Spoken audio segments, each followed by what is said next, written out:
So, ladies and gentlemen, right now I try to give you a fast one. The river water and the salt water don't mix. The seawater and the fresh water, they don't mix. When you pass in, I experience it.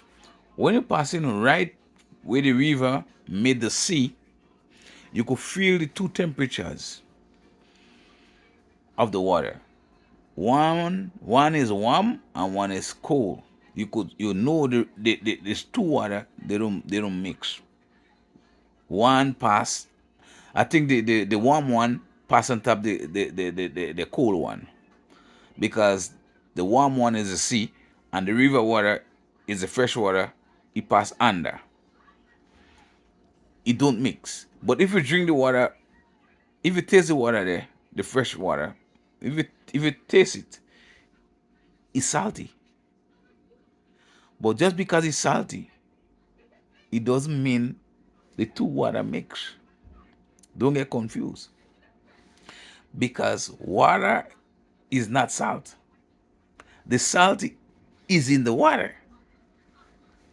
So not because the salt come into the fresh water and make it salty to where the river and the sea meet, it doesn't mean the seawater mix with the fresh water. It doesn't mean that. It doesn't mean the two water mix, because the fresh water gets salty.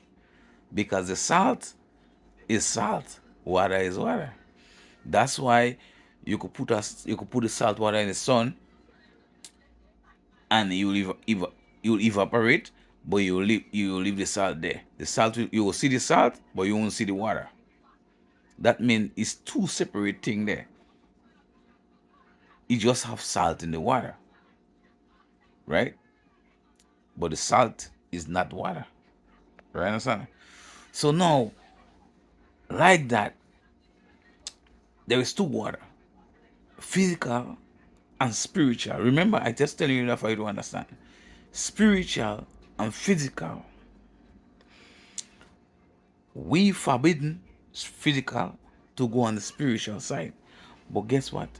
The device and them we create, like the computer, it gonna make us see the spiritual side. But do not get confused. It's still forbidden for the two water to mix. A lot of us gonna be confused, and a lot of us gonna get addicted to the spiritual side. Watch a movie Total Recall. Peace out.